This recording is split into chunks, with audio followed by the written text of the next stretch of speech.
గురు బ్రహ్మ గురు విష్ణు గురుదేవో మహేశ్వర గురు సాక్షాత్ పరబ్రహ్మ తస్మై శ్రీ గురవే నమః. మంగళం శుభమంగళం నిత్యమంగళం.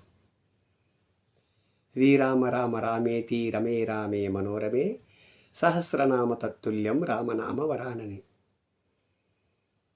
నిరంతరం కూడా రామనామాన్ని జపించడం నేటి కర్తవ్యం. ఎందుకంటే కలియుగం చాలా ప్రమాదమైనటువంటి స్థితిలో పరుగులుతా ఉంది.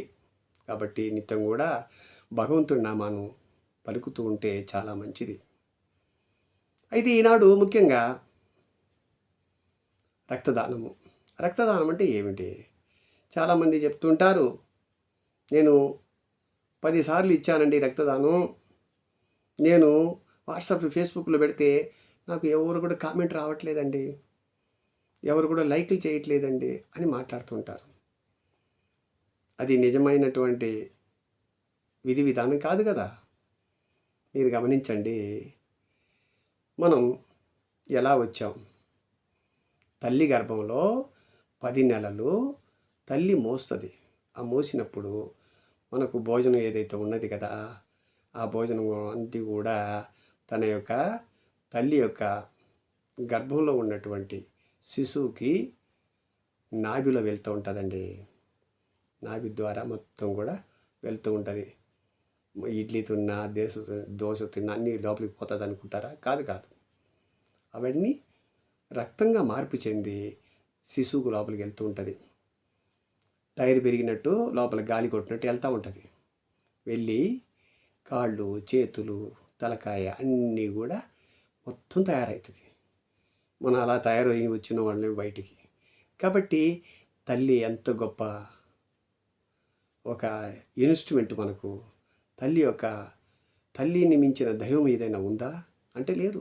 కాబట్టి మన క్రియేటర్స్ ఎవరు అంటే తల్లిదండ్రులే. కాబట్టి ఆ తల్లి 10 నెలలు నిన్ను రాత్రి పగలు కంటికి రెప్పలాగా నీకు ఏది విధమైన దెబ్బలు తగలకుండా నిన్ను భూమి మీదకి తీసుకొస్తుంది.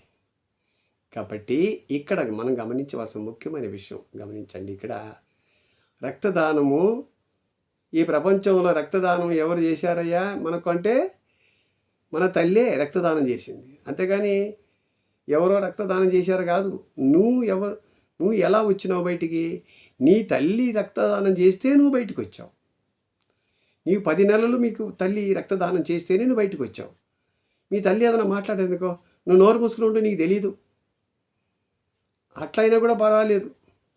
పెద్దవాడైనాడు, సంపాదించుకున్నాడు, ఏం చేస్తాడు? సంపాదన వచ్చిన తర్వాత లాస్ట్కి అనాథ శరణాలను తీసుకెళ్ళి పారేస్తాడు. ఎంత న్యాయంనైనా చూశారా?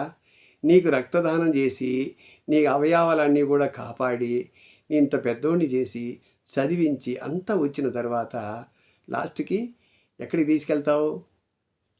తీసుకెళ్ళి అనాథ శరణాలను పారేస్తావా? ఇది సరి అయిన విధి విధానమా? నిన్ను కంటికి రెప్పలాగా ఏమంటే నీకు చీమ కుట్టిందా, ఏమైనా దోమ కుట్టిందా అని ఆమె ఎంత కాపాడింది నాయన. ఆమె రక్తం మొత్తం నీకించి ఈ చర్మాలన్నీ కూడా ఆమె ద్వారా వచ్చినది కదా. ఆమె రొమ్ముతో నుంచి పాలు తాగినవు కదా నాయన. మళ్ళీ తల్లిదండ్రులకు ఎక్కడ గౌరవం ఇస్తున్నావు? కాబట్టి ప్రేమైనటువంటి పిల్లలకు నేను చెప్పేది ఏంటంటే తల్లిదండ్రులకు మీరు గౌరవం ఇవ్వండి.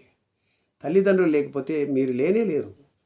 ఈరోజు నువ్వు పెద్ద ఆఫీసర్ అయిపోయినావు, ఈరోజు నువ్వు ఒక కలెక్టర్ అయిపోయినావు, ఈరోజు నువ్వు ఒక పెద్ద రాజకీయ నాయకుడు అయిపోయినావు, మంత్రి అయినావు, సీఎం అయినావు.